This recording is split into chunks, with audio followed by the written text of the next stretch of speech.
إن الحمد لله نحمده ونستعينه ونستغفره ونعوذ بالله من شرور أنفسنا ومن سيئات أعمالنا من يهده الله فلا مضل له ومن يضلل فلا هادي له وأشهد أن لا إله إلا الله وحده لا شريك له وأشهد أن محمدًا عبده ورسوله يا أيها الذين آمنوا اتقوا الله حق تقاته ولا تموتن إلا وأنتم مسلمون يا أيها الناس اتقوا ربكم الذي خلقكم من نفس واحدة وخلق منها زوجها وبث منهما رجالا كثيرا ونساء واتقوا الله الذي تساءلون به والأرحام إن الله كان عليكم رقيبا يا أيها الذين آمنوا اتقوا الله وقولوا قولا سديدا يصلح لكم أعمالكم ويغفر لكم ذنوبكم ومن يطع الله ورسوله فقد فاز فوزا عظيما أما بعد فإن خير الحديث كتاب الله وخير الهدي هدي محمد صلى الله عليه وسلم وشر الأمور محدثاتها وكل محدثة بدعة وكل بدعة ضلالة وكل ضلالة في النار أعوذ بالله من الشيطان الرجيم بسم الله الرحمن الرحيم من المؤمنين رجال صدقوا ما عاهدوا الله عليه منهم من قضى نحبه ومنهم من ينتظر وما بدلوا تبديلا. حاضرین جمعہ، اسلامی بھائیوں، نوجوان ساتھیوں، عزیز بچوں،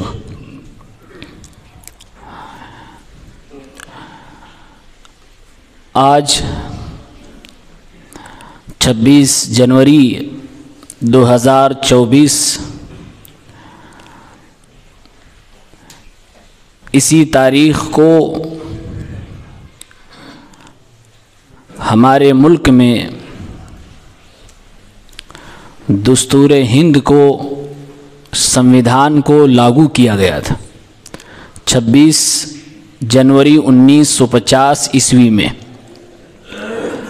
تاکہ ملک مختلف طرح کی سوچ رکھنے والے لوگوں کو اپنے اندر امن و امان کے ساتھ، شانتی کے ساتھ رہنے والا بن جائے. چاہے کوئی گھر ہو، کوئی شہر ہو، کوئی قریہ ہو، کوئی بستی ہو، کوئی ملک ہو، پوری دنیا ہو، جہاں قانون کی بالادستی ہوتی ہے، جہاں اصول و ضوابط کے مطابق لوگ زندگی گزارتے ہیں، وہاں امن و شانتی بہرحال ہوتی ہے. اسی لیے اسلام کی تعلیمات کو اگر دیکھا جائے تو اسلام میں ہمارے پیغمبر صلی اللہ علیہ وسلم نے ایسے موقع پر بہت سخت اسٹینڈ لیا ہے جہاں قانون کی دھجی اڑانے والی بات ہوئی ہو. صحیح بخاری کتاب و احادیث الانبیاء 3475 دور نبوی میں فاطمہ نام کی ایک عورت نے چوری کر لی. ایک بڑے خاندان سے تھی، بڑے قبیلے سے تعلق رکھتی تھی. جس خاندان و قبیلے کا سر ہمیشہ سماج میں اونچا رہا ہو، اس خاندان و قبیلے کی کوئی عورت اگر اس طرح کے کسی کرائم میں پکڑی جائے تو اپنے آپ میں ایک بڑی بے عزتی تھی. اب اسلام کا قانون و قاعدہ تو یہ ہے کہ چور کا ہاتھ کاٹ دیا جائے، اس کے اوپر سزا لاگو کی جائے، لیکن یہ بڑے خاندان کی تھی. آپس میں مسلمان ہی گفتگو کرنے لگے، لوگوں کی دلوں کی آواز آنے لگی کہ کاش اسے بچا لیا جاتا، اس کے ہاتھ نہ کاٹے جاتے. اس کے خاندان کا نام خراب ہو جائے گا، اور اس کے لیے اللہ کے نبی صلی اللہ علیہ وسلم سے بات کون کرے؟ کون اس کی سزا کو معاف کروائے؟ چنانچہ اللہ کے نبی صلی اللہ علیہ وسلم کے ایک بہت ہی چہیتے صحابی اسامہ ابن زید رضی اللہ عنہ، اللہ کے نبی صلی اللہ علیہ وسلم کے بڑے پیارے تھے۔ تمام صحابہ کرام نے اسامہ ابن زید رضی اللہ تعالیٰ عنہما کو اللہ کے نبی صلی اللہ علیہ وسلم سے بات کرنے کے لیے تیار کر لیا۔ آئے اللہ کے نبی صلی اللہ علیہ وسلم سے اسی سلسلے میں بات کرنا شروع کر دی، جس سے یہ ظاہر ہو رہا تھا کہ اس فاطمہ نامی عورت جو کہ چوری میں گرفتار کی گئی، پکڑی گئی ہے، اسے معاف کر دیا جائے، اس کی سزا کو چھوڑ دیا جائے، ختم کر دیا جائے۔ اللہ کے نبی کے چہیتے صحابی ہیں، پھر بھی اللہ کے نبی صلی اللہ علیہ وسلم ناراض ہوئے اور سخت غصے میں آپ نے ارشاد فرمایا، یا اسامہ اتشفع فی حد من حدود اللہ، اے اسامہ کیا تم اللہ کے بنائے ہوئے قانون میں کسی قانون کو ختم کرنے کے لیے سفارش کرنے آئے ہو؟ پھر اللہ کے نبی صلی اللہ علیہ وسلم ان کو ڈانٹنے کے بعد منبر رسول پہ کھڑے ہو گئے اور آپ نے لوگوں کو خطاب فرمایا، اور اپنی قوم کی اس نازک موڑ پر جہاں لوگوں کا نظریہ بدل رہا تھا، جہاں لوگوں کی سوچ بدل رہی تھی اور سماج میں ایک طرح کا جرثومہ پیدا ہو رہا تھا کہ اگر کسی بڑے خاندان کا جرم کرے تو اسے چھوڑ دیا جائے، اور اگر کوئی چھوٹا غریب شخص جرم کرے تو اس کے اوپر سزا لاگو کر دی جائے، پیارے پیغمبر نے اس طرح کے نظریے کو اور اس طرح کی سوچ کو اپنے سماج میں ڈیولپ نہ ہونے کے لیے فوراً ممبر پہ کھڑے ہو گئے اور آپ نے خطبہ ارشاد فرمایا، آپ نے فرمایا انما اہلک من کان قبلکم، اے میری قوم کے لوگوں، اے میرے صحابہ کرام، تم سے پہلے جو لوگ تھے وہ لوگ برباد کیوں ہوئے؟ ان کی بربادی کی ایک وجہ یہ بھی تھی، کانوا اذا سرق فیہم الشریف ترکوہ واذا سرق فیہم الضعیف اقاموا علیہ الحد،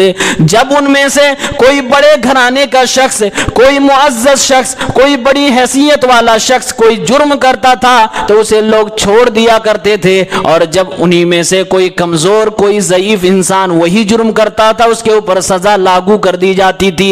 وَأَيْمُ اللَّهِ لَوْ أَنَّ فَاطِمَةَ ابْنَةَ مُحَمَّدٍ سَرَقَتْ لَقَطَعْتُ يَدَهَا، اور میرے لوگوں اور میرے ساتھیوں مسلمانوں سنو، محمد الرسول اللہ صلی اللہ علیہ وسلم کا انصاف یہ ہے، اللہ کی قسم ہے اگر یہ فاطمہ جو چوری میں پکڑی گئی ہے، اس کے علاوہ فاطمہ بنت محمد نے بھی چوری کیا ہوتا تو انصاف کو میں لاگو کرتے ہوئے اپنی انہی ہاتھوں سے اپنی بیٹی کا ہاتھ بھی کاٹ ڈالتا۔ یعنی اللہ کے نبی صلی اللہ علیہ وسلم نے رہتی دنیا تک کے لیے انصاف کا ترازو قائم کر دیا اور اپنے دنیا والوں کو یہ سمجھا دیا کہ جس سماج کے اندر، جس معاشرے کے اندر اونچ نیچ کا فرق کیے بغیر، میجورٹی اور مائنورٹی کا فرق کیے بغیر انصاف سے کام لیا جائے گا، اسی سماج کے لوگ امن و شانتی کے ساتھ رہ سکیں گے، اسی سماج کے لوگوں کے دلوں کی، ان کی بھاوناؤں کی، ان کی آستھاؤں کی حفاظت ہو سکے گی۔ آج ہمارے معاشرے میں ایسا نہیں ہے۔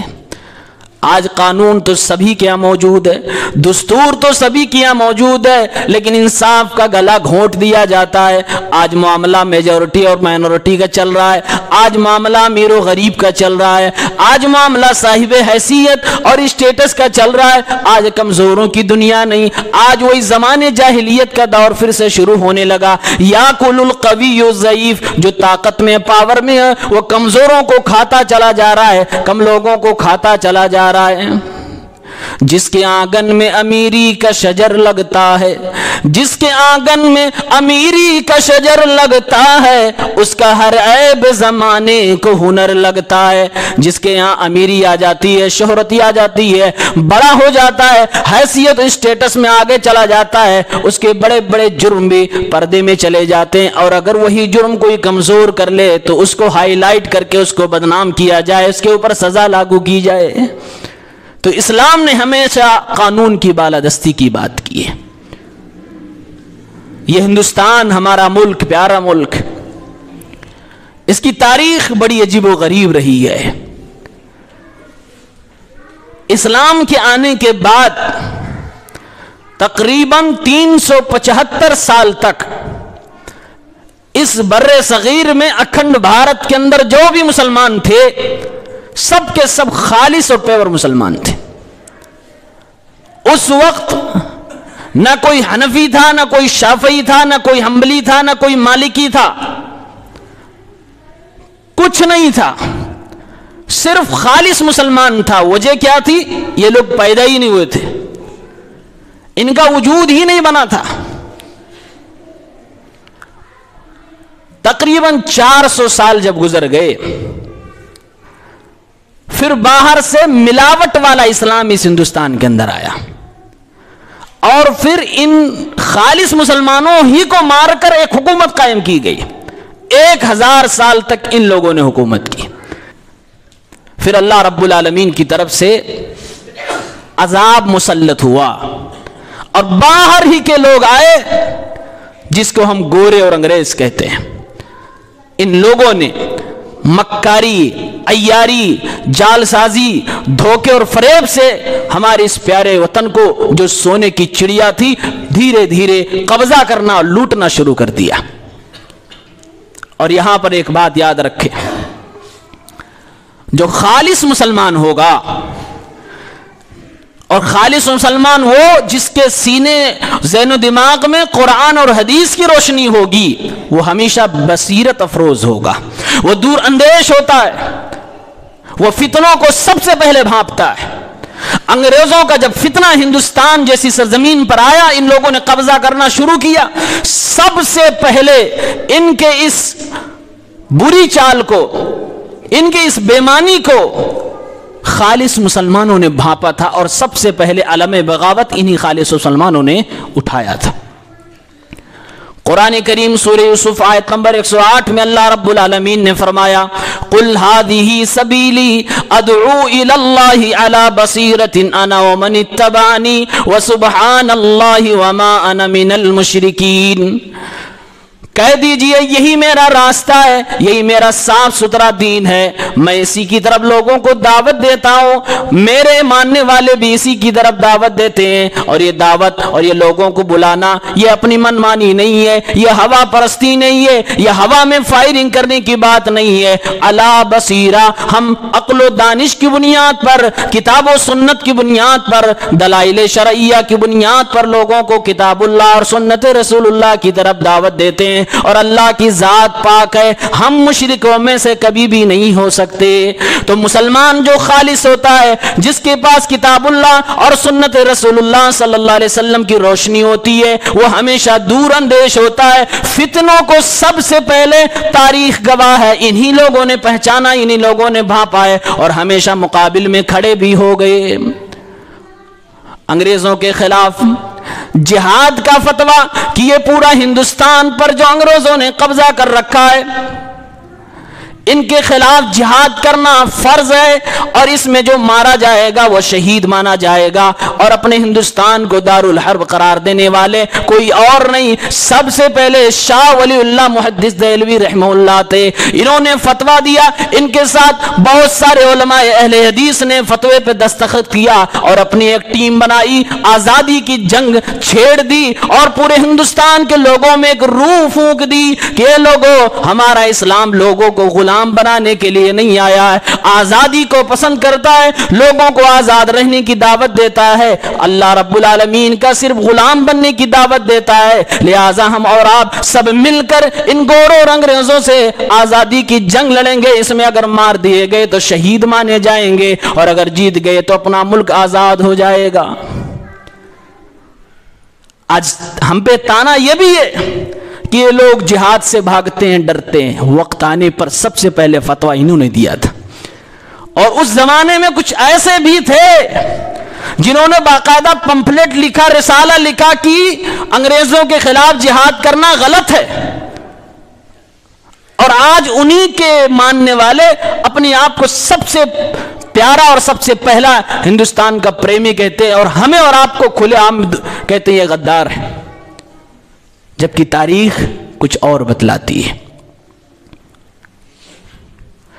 تحریک شہیدین دیکھیے، کی جس کا عنوان یہی تھا کہ اے لوگوں اپنے ملک کو انگریزوں سے آزاد کراؤ، اور ایک نعرہ دیا ففروا الی اللہ، اے لوگوں چلو اللہ کی طرف، اپنا گھر بار وطن سب کچھ چھوڑ دو، قربان کر دو اور ان انگریزوں کو اپنے ملک سے بھگاؤ۔ یہ دنیا کو نعرہ دیا، ہندوستان کے بچوں میں جوانوں میں یہ روح پھونک دی، لیکن یہ اپنے مقصد میں اتنا کامیاب نہ ہو سکے جتنی امید تھی، کیونکہ اپنے ہی لوگوں میں کچھ ایسے غدار پیدا ہو گئے جن منافقین اور غداروں کی وجہ سے ان کو شہید کر دیا گیا، مار دیا گیا۔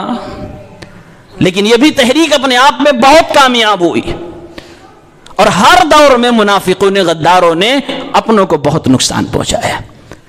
یہ آزادی کی جو جنگ تھی تقریباً 250 سال تک چلی ہے، اور تاریخ نگاروں نے لکھا ہے، تجزیہ نگاروں نے لکھا ہے کہ اگر اپنے اندر غدار نہ ہوتے جو ان سے رشوت لے کر، اپنی جان کی امان لے کر اپنے ہی لوگوں کے خلاف مخبری کرتے تھے، تو شاید ہندوستان بہت پہلے آزاد ہو چکا ہوتا۔ لیکن اپنوں کی غداری کی وجہ سے بڑے بڑے مشن ناکام ہو جاتے تھے۔ تاریخ میں تو یہ بھی ملتا ہے کہ مسلمانوں ہی کی فوج میں، یعنی کہ جو لوگ انگریزوں کے خلاف جنگ کرنے مجاہدین نکلے تھے، اچانک رات میں 12,000 مسلمان ہی کی فوج حملہ کر دیتی ہے۔ پوچھنے پر پتا کیا گیا کہ آپ نے ایسا کیوں کیا؟ یہ تو انگریزوں کے خلاف جہاد کرنے والے مسلمان فوج ہیں، اس پہ آپ نے کیوں حملہ کیا؟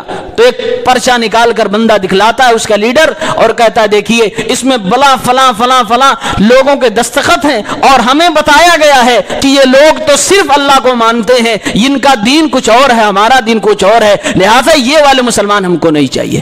صرف اس بنیاد پر اس پہ حملہ کر دیا گیا۔ یہی غداری بہت دنوں تک ہمیں نقصان پہنچاتی رہی۔ سید نذیر حسین محدث دہلوی کو دیکھیے، اپنے زمانے کا، اپنے دور کا امیر المومنین فی الحدیث کا لقب جس کو دیا گیا، اس پورے بر صغیر میں، پورے اکھنڈ بھارت کے اندر اتنا بڑا حدیث کا عالم کوئی پیدا بھی نہیں ہوا۔ حدیثوں کی سند کی بات اگر دیکھ لی جائے تو تقریباً ساری دنیا کے محدثین کی سندیں سید نذیر حسین محدث دہلوی سے ہو کر گزرتی ہے۔ آج بھی اگر کوئی سند کے اجازہ لے، حدیث میں اپنا سلسلہ رسول اللہ صلی اللہ علیہ وسلم تک پہنچانا چاہے تو مکہ مدینہ سے گھومتے ہوئے وہ دہلی کی سرزمین پر آتی ہے، سید نذیر محدث دہلوی کے ہوتے ہوئے پھر اللہ کے نبی صلی اللہ علیہ وسلم تک پہنچتی ہے۔ یہ اللہ کا وہ بندہ جس کو صرف اہل حدیث ہونے کی وجہ سے انگریزوں نے گرفتار کر لیا اور جیل میں ڈال دیا، جس مسجد میں درس دیتے تھے اس مسجد کو انگریزوں نے گرا دیا، دوسری مسجد میں گئے اس کو بھی انگریزوں نے گرا دیا، تیسری مسجد میں گئے اس کو بھی انگریزوں نے گرا دیا، جیل میں ڈالے گئے، وہاں بھی درس حدیث دینا بند نہیں کیا، اپنا کام جاری کرتے رہے۔ میرے بھائیوں، تاریخ بتلاتی ہے کہ انگریزوں نے کسی اور مسلک کی مسجد کبھی نہیں گرائی تو صرف اہل حدیث کی مسلک کی مسجد گرائی تھی۔ ان کو خطرہ صرف اہل حدیثوں سے تھا، کیونکہ وہ جانتے تھے۔ ایک انگریز رائٹر ہے، انڈین مسلم اس کی کتاب، اس کے اندر لکھتا ہے انگریزوں کو صرف 3 کتابوں سے ڈر لگتا تھا۔ آزادی کے دور میں 3 کتابوں سے ان کو ڈر لگتا تھا، ایک تقویت الایمان اور ایک ملفوظات سید احمد شہید اور ایک شرح وقایہ کی کتاب الجہاد۔ یہ جو تقویت الایمان کتاب ہے شاہ اسماعیل شہید رحمہ اللہ کی، پکے اہل حدیث عالم تھے، ان کی کتاب تقویت الایمان کو جلا بخشنے والی کتاب، ایمان کو مضبوط کرنے والی کتاب۔ اس کتاب میں جہاد کا تذکرہ ہے ہی نہیں، پھر بھی انگریز اس سے ڈرتے تھے۔ کیوں؟ اس کتاب میں خالص توحید تھی، اس کتاب میں شرک کے خلاف باتیں لکھی گئی تھی، اس کتاب میں اللہ رب العالمین کی توحید کی طرف لوگوں کو دعوت دی گئی تھی۔ لیکن انگریز جانتا تھا جو خالص توحید والے ہیں یہی میرے اصلی دشمن ہے، یہ غلامی کبھی اس زمین پر کسی کی پسند نہیں کرتے، یہ ہمیشہ آزاد رہنا چاہتے ہیں۔ اس لیے اگر ہمارے خلاف کوئی بغاوت کا جھنڈا پہلے اٹھائے گا، کوئی کمانڈر ان چیف بنے گا تو انہی میں سے کوئی ہو سکتا ہے، لہٰذا لوگوں کو توحید سے دور کر دو، لوگوں کو شرک میں ڈبو، اسی سے یہ امت لڑے گی۔ انگریز سمجھ گئے تھے، اس لیے اس کتاب سے وہ لوگ ڈرتے تھے۔ یہ کس کی کتاب تھی؟ شاہ اسماعیلی شہید رحمہ اللہ خالص اہل حدیثوں کی، آج بھی یہ کتاب مارکیٹ میں ہے، لیکن اس کتاب کے خلاف جیسے انگریز ڈرتے تھے، آج اس ہندوستان کے اندر بہت سارے مسلمان اس سے ڈرتے ہیں، اپنی عوام کو ڈراتے ہیں کہ یہ کتاب نہ پڑھنا، اس کے اندر بڑی گستاخیاں ہیں، اس کے اندر بڑی غلطیاں ہیں۔ نعوذ باللہ، انگریز بھی ڈرتے تھے اور یہ بھی آج ڈر رہے ہیں۔ آزادی کی جنگ کے لیے اگر ہم علماء اہل حدیث کو دیکھیں، مولانا جعفر تھانوی کو دیکھیے، جن کو کالا پانی کی سزا دی گئی۔ جزیرے انڈمان میں انگریزوں نے ایک جیل بنا رکھی تھی، جس جیل کو بڑا خوفناک بنایا تھا، لوہے کی پوری دیواریں، خطرناک قسم کی سزائیں دی جاتی تھیں، اس کے اندر آزادی کے لیے لڑنے والے مجاہدین کو جو سزا دی جاتی تھی، اس کے اندر رہنے والے جیلر بھی دیکھ کر کانپ جایا کرتے تھے، سزا دینے والا خود ترس کھا جایا کرتا تھا، اتنی خطرناک سزائیں اس کے اندر دی جاتی تھیں۔ اس کے اندر بہت سارے مجاہدین کو ڈالا گیا، بہت سارے لوگوں کو اس کی سزا دی گئی جو جنگ کے لیے، آزادی کے لیے لڑ رہے تھے۔ لیکن میرے بھائیوں، تاریخ گواہ ہے، کالا پانی کی سزا بہت سارے ہندوستانیوں کو دی گئی، اس میں ہندو بھی ڈالے گئے، اس میں مسلم بھی ڈالے گئے اور دیگر مذہب کے لوگ بھی ڈالے گئے، لیکن تقریباً 90% جو ڈالے گئے وہ مسلمان ہی تھے۔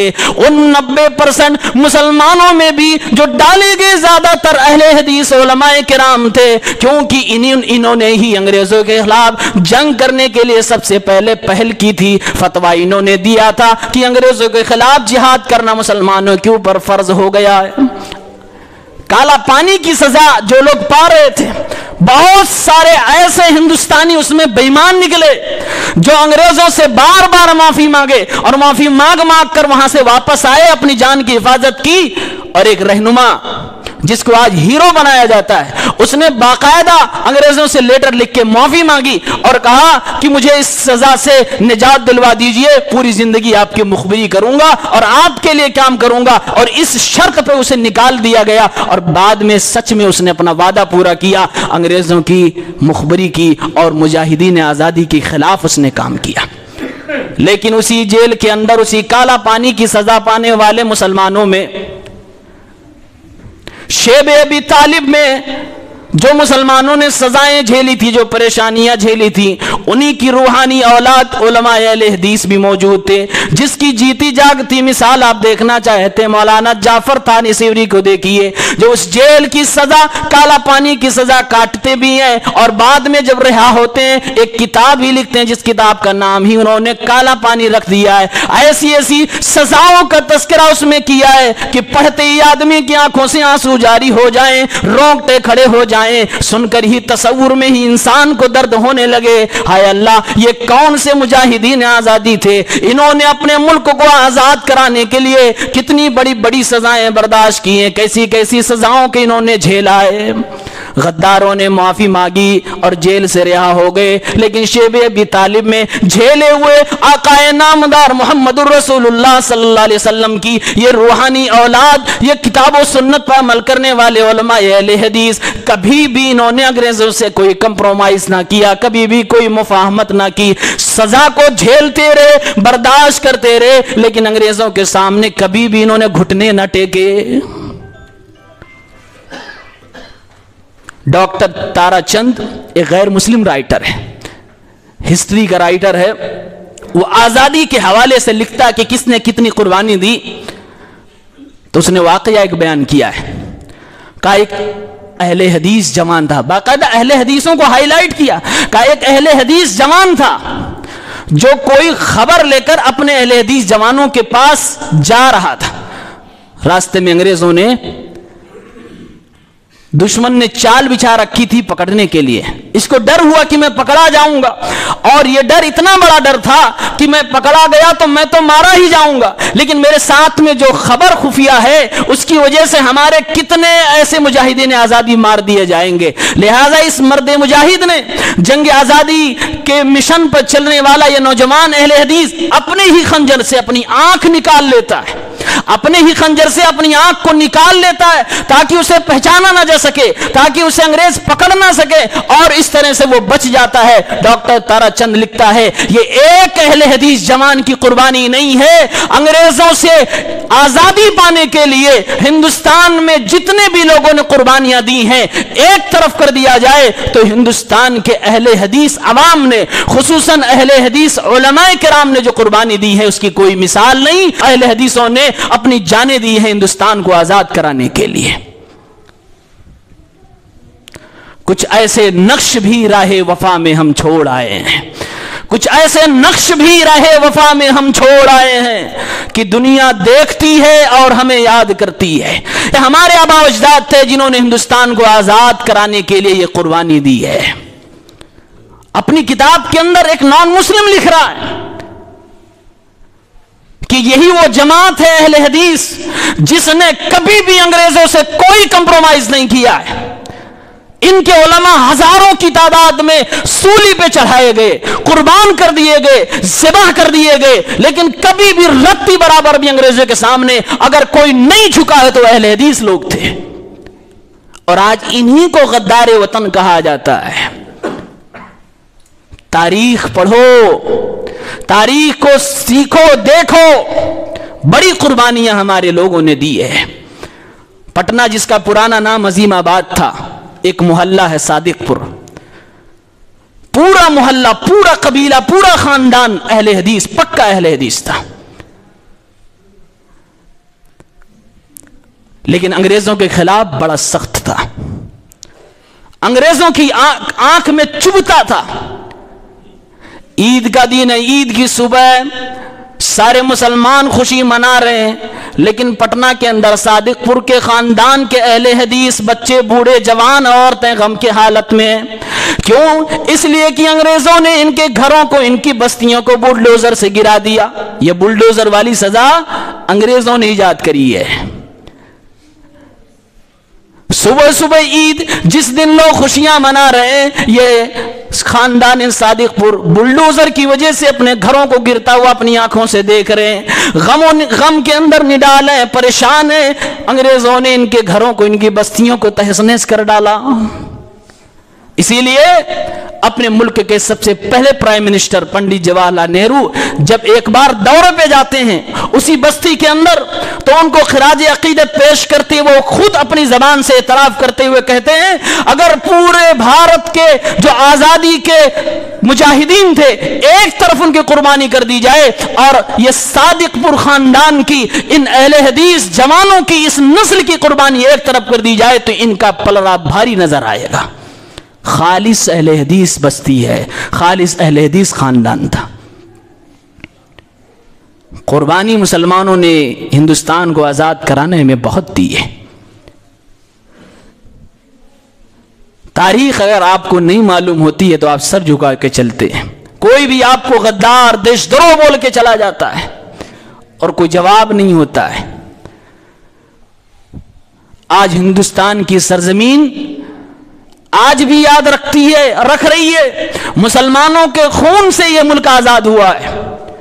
جب کوئی سوچتا بھی نہیں تھا، گھٹنوں میں انگریزوں کے پڑے رہتے تھے، ان کی چرنوں میں بھیک مانگا کرتے تھے، اس وقت توحید کے جالوں نے اور توحید کے علمبرداروں نے ان کے خلاف علم بغاوت بلند کی تھی، اپنی قربانی دی تھی، گھر بار کی پرواہ کیے بغیر انگریزوں کے خلاف جنگ چھیڑ دی تھی۔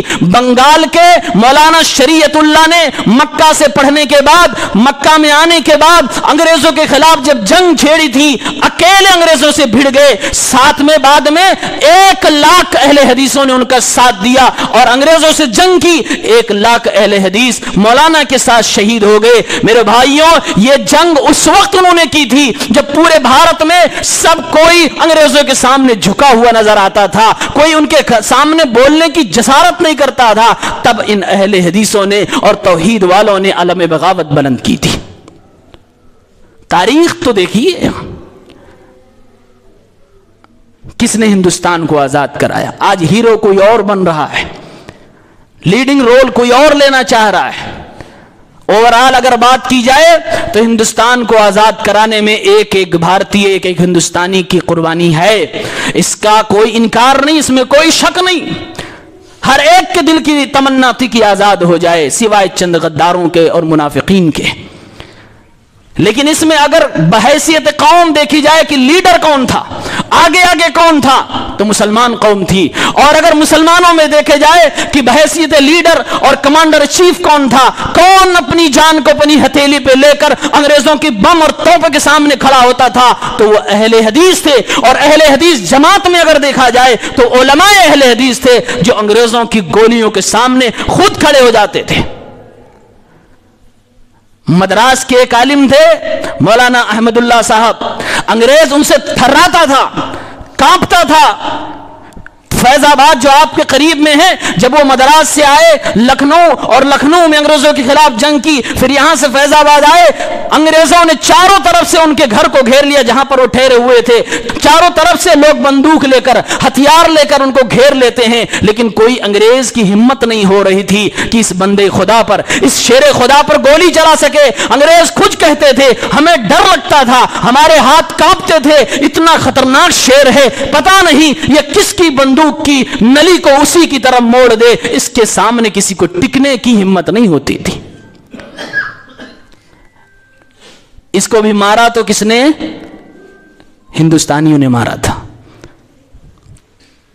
ایک راجا تھے, غیر مسلم راجا تھے, انگریزوں نے ان کے سر پہ انعام رکھا تھا کہ جو ان کا سر کاٹ کے لائے گا 1 لاکھ روپیہ دیا جائے گا. اس زمانے میں بہت تھا. ایک راجا نے ان کو کہا کہ ہماری پوری فوج ہے, آپ چلیے, ہم اپنی فوج آپ کو دیں گے, انگریزوں کے خلاف جنگ کریے, ہم آپ کے ساتھ رہیں گے. ان کے بہکاوے میں آ گئی اور پھر جنگ کی ترتیب دی جانے لگی. سامنے انگریز کی فوج ہے, پیچھے یہ راجا کی فوج ہے, ساتھ میں ہے, پیچھے سے اسی نے ان کے سر پہ گولی چلا دی اور وہی مولانا شہید ہو گئے. انگریزوں کے انعام کو پانے کے لیے اگر قربانی کسی نے دی ہے, گولی کھائی ہے, تو اہل حدیث عالم نے دی ہے. سر کاٹ کر تھالی میں رکھا گیا اور انگریزوں کو پیش کیا گیا. انگریزوں نے اس کو دنیا کو دکھایا کہ دیکھو ہمارے خلاف غداری کرنے والے اور ہمارے خلاف نکلنے والے کا حشر کیا ہوتا ہے. اور اس وقت تاریخ بتلاتی ہے انگریزوں نے گھی کا دیا جلایا تھا خوشی میں کہ ایک شیر سے ہمیں نجات مل گئی ہے. وہ احمد اللہ, مولانا احمد اللہ مدراسی تھے. بڑی قربانیاں ہیں بھائیوں. اور ایک امام الہند, ہندوستان کا امام جسے کہتے ہیں, ہمارے اور آپ کے رہنما, عظیم رہنما مولانا ابوالکلام آزاد رحمہ اللہ, تفسیر لکھنے والے عالم, حدیثوں کے ماہرین. کوئی ایسا شاید فن ہو جو ان کو نہ آتا ہو. یہ جب پیدا ہوئے تو کسی نے کہا تھا کہ ابوالکلام آزاد وہ شخص ہے جو پیدا ہوتے ہی 70 سال کا تھا. یعنی ان کی ذہانت, ان کی فطانت اور ان کی طاقت و قوت, ان کی فراست, ان کی دور اندیشی کو دیکھ کر لوگ کہتے تھے یہ بچپن سے ہی بڑا ذہین و فطین تھا. 15 سال کی عمر میں آج کے بچوں کی کوئی کیفیت نہیں ہوتی, لیکن 15 سال کی عمر میں مولانا ابوالکلام آزاد ایک میگزین کے رائٹر بھی بن گئے تھے, ایڈیٹر بھی بن گئے تھے. انگریز ان سے بھی تھراتا تھا کیونکہ ان کے پاس کتاب و سنت کا علم تھا. یہ پکے اہل حدیث تھے مولانا ابوالکلام آزاد صاحب. البلاغ ان کا میگزین نکلا, انگریزوں نے پابندی لگائی. الہلال ان کا میگزین نکلا, انگریزوں نے پابندی لگائی. یہ حکومت کے ساتھ مل کر, اپنی ہندوستان کی سیاست کے ساتھ مل کر انگریزوں کو ملک سے بھگانے میں ان کا بڑا اہم کردار تھا. گاندھی جی بھی ان سے رہنمائی لیا کرتے تھے, ان سے مشورے لیا کرتے تھے. اور جب ہندوستان آزاد ہو گیا اور ہندوستان سے کچھ لوگ پاکستان جانے لگے تو اس کے خلاف بھی ہمارا عظیم رہنما مولانا ابوالکلام آزاد کھڑے ہوئے تھے. جامع مسجد کی وہ سیڑھیاں آج بھی گواہ ہیں. انہوں نے لوگوں کو خطاب کیا تھا, ہندوستانیوں کو کہا تھا اے ہندوستان کے مسلمانوں, یہ تمہارا اپنا ملک ہے. ابھی تم نے گنگا جمنا کے پانی سے وضو کیا تھا, تمہیں بھاگنے کی ضرورت نہیں ہے. ہجرت کے نام پہ راہ فرار نہ اختیار کرو. یہ ملک تمہارا ہے, تمہارے باپ دادا کے خون سے یہ ملک آزاد ہوا ہے. اگر آج تم چلے گئے تمہاری آنے والی نسلیں تمہارے نہ ہونے کا خمیازہ بھگتیں گی, اور اس کی وجہ سے ایک طرفہ فیصلہ تمہاری آنے والی نسلوں پہ تھوپا جائے گا. اور آج اس عظیم رہنما کی دور اندیشی صحیح ثابت ہو رہی ہے.